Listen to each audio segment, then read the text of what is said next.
Ladies and gentlemen, welcome to the Arsenal Transfer Talk Show with Mikosi on the Arsenal podcast. And of course, we are going to be talking about so much. It is confirmed today that until February 2021, Mesut Özil will not play for Arsenal in the Premier League as well as in the Europa League.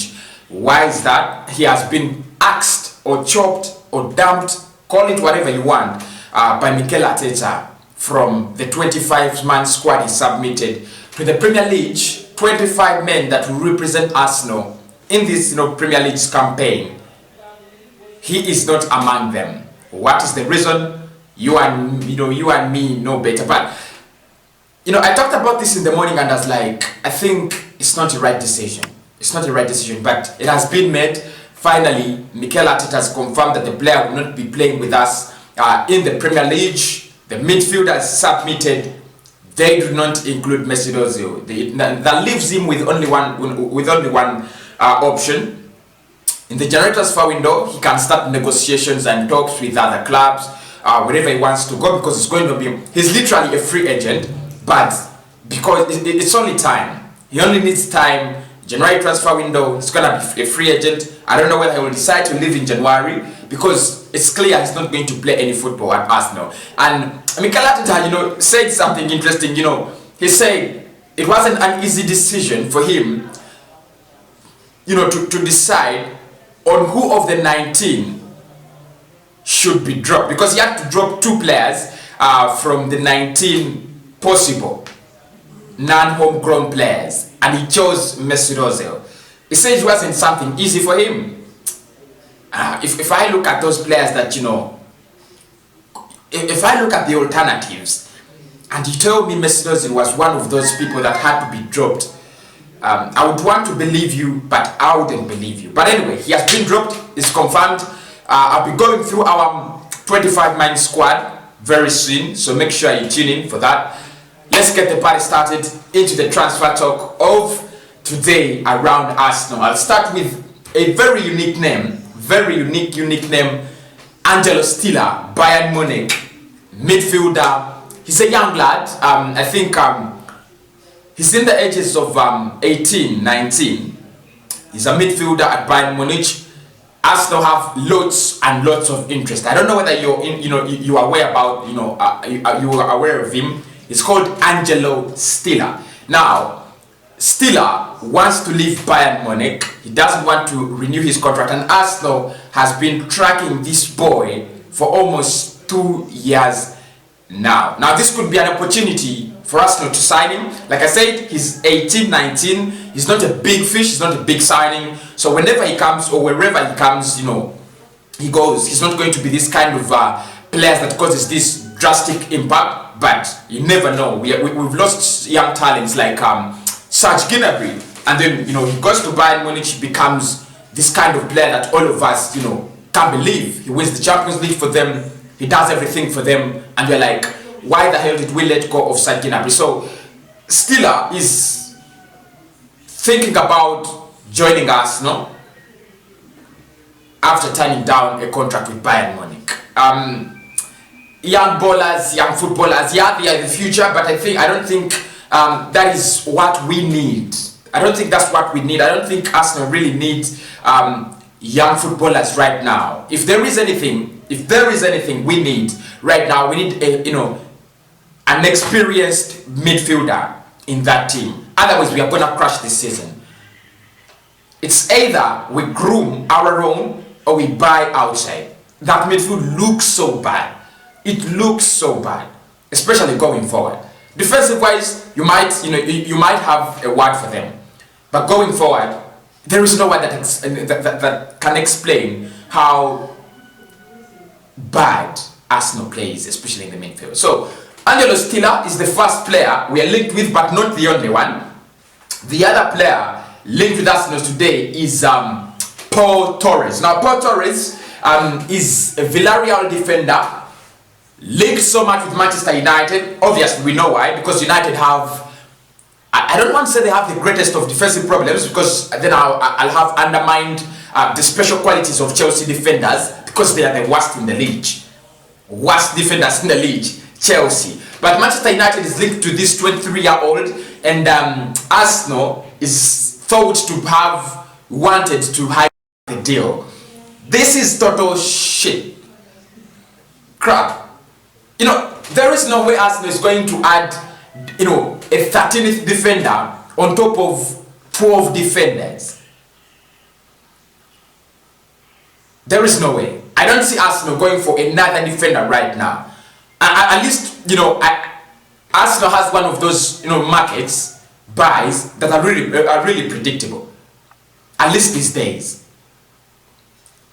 I don't see Arsenal go for Paul Torres. I don't see Arsenal go for a defender. Why do we need a defender? I think this is, of course, it was written by the Daily Express, so I'm not really so much surprised that it is, you know, that it is such a story from the Daily Express. They are not Sky anyway.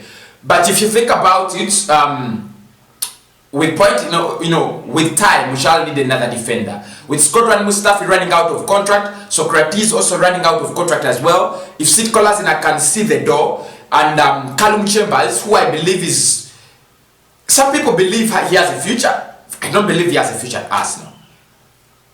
I would rather stay with Rob Holding than stay with Callum Chambers. Now, with all those kind of defenders leaving the club, you might need another defender as a backup. Maybe, but that is not now. Not even in the January transfer window, not even in the summer. I know David Lewis is going to go away, Socrates, Mustafi, and the others, but I don't see Arsenal go in the summer to sign a player like Ferran Torres right now. The priorities of Arsenal lie far beyond the defense, and of course we know that. It's the midfield, it's the attack. Our attack is weakening every day. I think we were only on fire against Fulham. Were we even on fire? Because those goals we scored, they were not created chances. They were not well created chances. The corner, like I said, you cannot score corners every day. And that was the last corner we have scored in the last 5 games.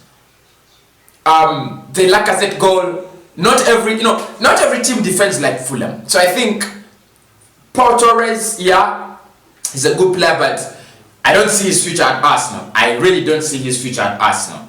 Now, Scotland Mustafi is also tipped to leave the club. We bought him at a screaming 37 million from Valencia in 2016 under Arsene Wenger. 37 million. I'm afraid he has to leave the club on a free transfer. His contract is running down. He has 1 year. If his contract runs down, then he's going to leave as a free agent. And I still ask myself, there were rumors, there were stories, there were tales that Lazio was offering some little money in Mustafi. Why didn't we go for it? Now we'll prefer to leave players go on a free transfer than actually get some little money from them. I don't understand it. I really don't understand it. Henrik Mkhitaryan left. No penny, contract cancelled. He went to Roma. We could have 1-2 million, 3-5 out of him. Anyway, that is the way Arsenal run business. And the main story today, Joelson Fernandes back in the news for Arsenal.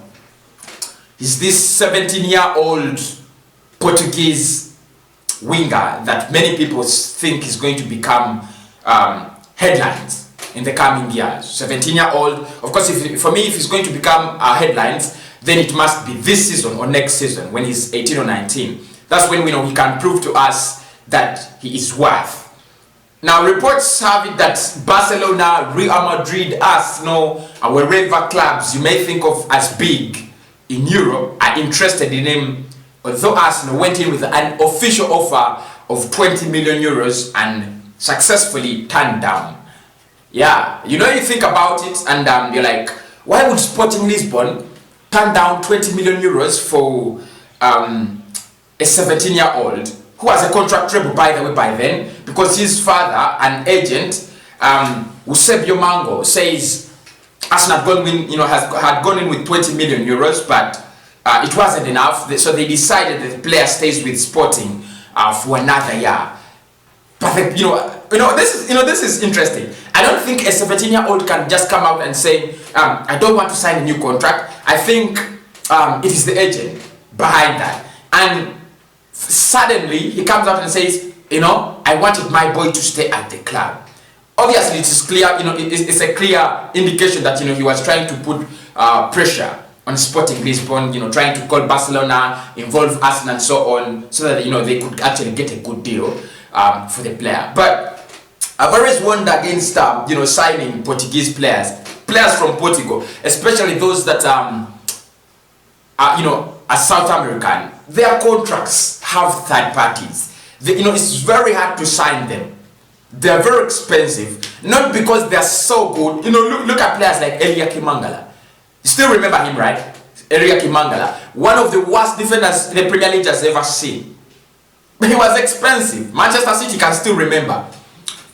They have those third parties, buyout clauses, this and this, that make them very expensive. But Arsenal seems to be still interested in Joelson Fernandes, and reports say that Edu might go back in the January transfer window to get a signature of the boy.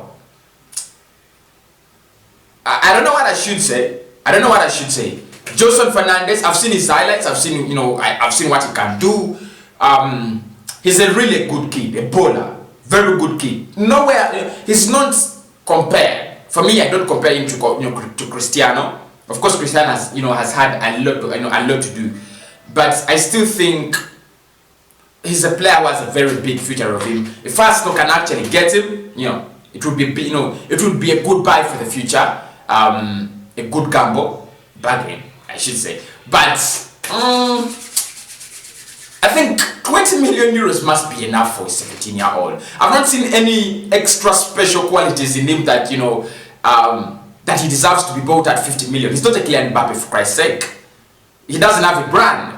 He needs branding, he needs so many things. We're not buying a brand actually. We are buying legs that can play football and a head with the name Joelson Fernandes. That is what he is.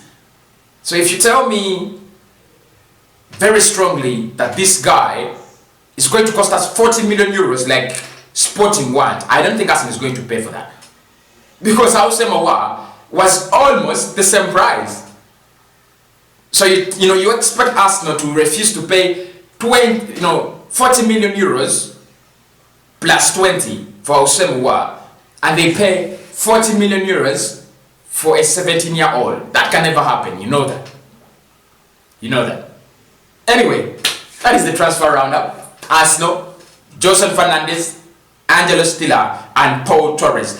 Özil, luckily, successfully has been chopped from the Arsenal 25-man squad, so I think he's gonna be out to the beach. That is what he can do, because if I'm not playing in the Europa League, I'm not playing in the EPL. That means it is only there for Mesut Özil. What he has to do is to roam around the streets of England. He can also fly to Abu Dhabi. There are those cities where there is life. I think New York has life. He loves Saudi Arabia, I think, because of these Muslim things, and he's also loved in Turkey. So I think that's where he's going to be spending much of his time.